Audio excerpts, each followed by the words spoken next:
Hello, as you know, if you've watched my channel before, I've been using the HK85 with a special white till cutter to do some bead and butt groove style boarding. I've used it an awful lot, it's been brilliant, couldn't recommend it highly enough. But I went to use the 85 recently and set the depth to suit the panelling, so the depth that I set it to, so it does the right depth groove. And I couldn't get the little green lever to move on the saw, so you squeeze this together and basically you can adjust your cut height, but squeezing that lever together didn't release the saw mechanism. Having a look on the Festool talk group on Facebook, seems to be quite a common problem, so I thought I'd have a little investigation to see what was causing it and if I can fix it. I have now fixed it, but I thought I'd film the process, go back over it, so that other people can do the same thing to their saw without having to send it back off. Because at the minute there seems to be some really long lead times with sending stuff back to Festool for actually getting your tool back. So if you take these screws off on the outside housing, 1, 2, 3, 4. Lift that bad boy out of the way. Then I'm just going to tape this up out of the way just to get, because the spring action of the bottom saw guard is quite annoying, springing in the way, so just tape that up, keep the spring tension up from flicking constantly onto your hand. 3 bits of tape should do him, and then just release this spring up here, so lift the saw up and into this position. So when we're there, take these 3 screws out of the silver plate. Just bear in mind there is a spring in here, and if yours doesn't seat quite the same as mine, there's a potential for that spring to fly out as you lift this plate off, but mine seemed to stay in there, but this time, there you go, it's sprung out and gone on the floor. But if you're looking for how that spring seats, basically slides up in this channel like so, and it goes over, so if I slide it back out, it goes over this tube or this male component here, and it just slides over that until it seats up onto the top of it there. Hopefully you can see that. So that's that long spring put into one side. And then this black plastic track then can be removed. Now this might be a little bit tricky to remove, mine was, because obviously this green lever isn't working particularly well and you have to press that to remove it. So what I ended up doing was just prying this green part away with a screwdriver like so. So I'm pulling it in that direction and then pulling this black component down. Needs a little bit of a tweak to get it past this part here. So the saw wants to be in the fully open position.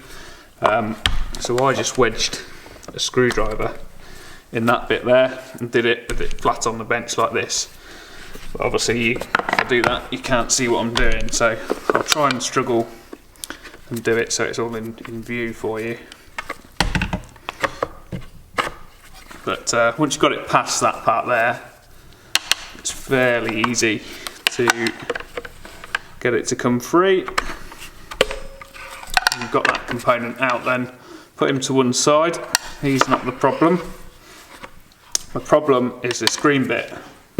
So what happens is, if I zoom in, so what happens is the top of this green, well in my saw's case anyway, the very top of this green sort of catch arm here, that part there, when you press the arm it tends to rub against this casting here. It doesn't seem like when you took that part out that there's any friction there, but it is rubbing, or it was rubbing when I took mine apart. Now it doesn't seem like that's a problem when you've took it all to bits. You've got to bear in mind there's a spring on here exerting pressure on this component in like a vertical direction that will then be pulling this green part harder against the top of this casting. and that's why the thing was quite hard to sort of release once it's got that pressure on it, because that catch has to go flush past this casting with the pressure of your thumb from down there, so it wants to be really nice and free. So what I did to get over that was just undid the little screw here. It's quite a short screw with a little panhead seat, and then pulled him off that mounting lug and just away a little bit, and it just freed it up enough for it to sit sort of in that position. And then all I've done is took with a Stanley, like a brand new Stanley knife, I've just took from sort of that position there, I've sort of chiselled a bit off the top of that part, so sort of everywhere that's black there, I've chiselled a little bit of the plastic away, and that's allowed it so that once you start pressing that lever, it goes looser as it works the way back rather than tighter, whereas my saw was catching at the front of this piece of plastic and it was causing it to lock when that spring pressure was on the catch. So that's all I've done, is took that, so there's half a mil of clearance or so on that component there. It's a little bit tricky to get this back together. You've got to sort of push that in to that position there before you latch this part on. So that's the trickiest bit of the whole procedure. And then just assembly is the reverse of disassembly. Just be careful if you're putting any machine screws in with an electronic screwdriver, because it's dead easy to cross thread. Stuff like that. It's a bit dirty, isn't it? But let's put this back together quickly. This one has to go in. So if you look down on this component, the black bit here has to go in between these two tabs on that aluminium casting. I think you can see that on the camera. But this one here and this one here, that slide there and there has to go between that, so it has to be pushed that way.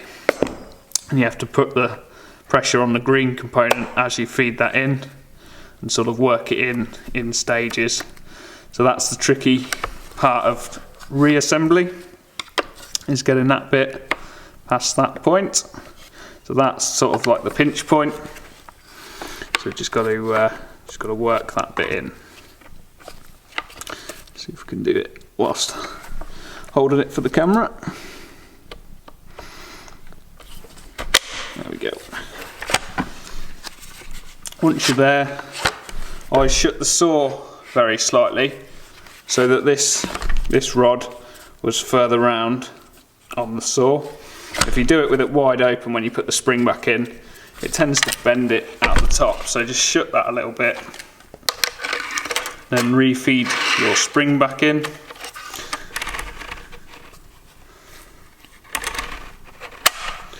It's not the easiest thing in the world.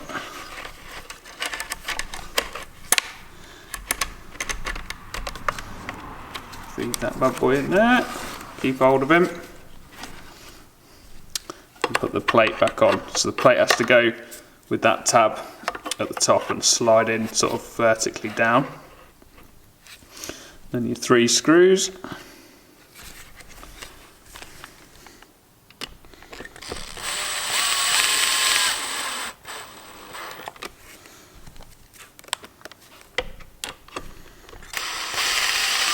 So be careful threading these in with a drill driver. You're probably best off doing this by hand.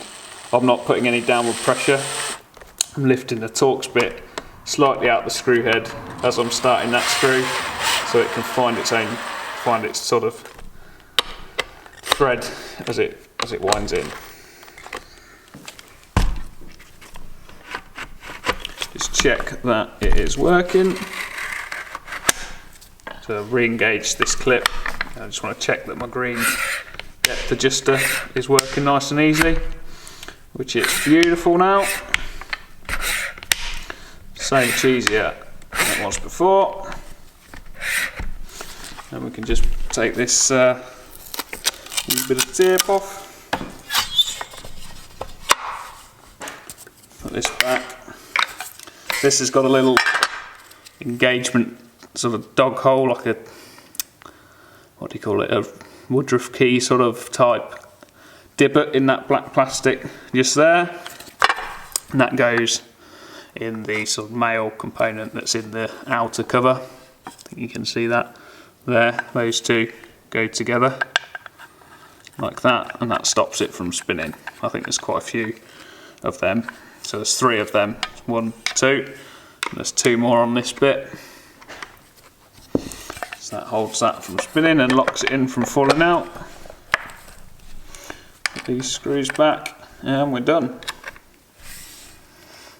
Hope that helps you guys out, because that is a really frustrating thing on the HK85 that it seems quite a few people have been struggling with. So let me know if you had the same problem and whether there's something else wrong with yours that might help me in the future, or if that was the actual problem and you ended up solving it by doing that. That'd be great. Cheers guys.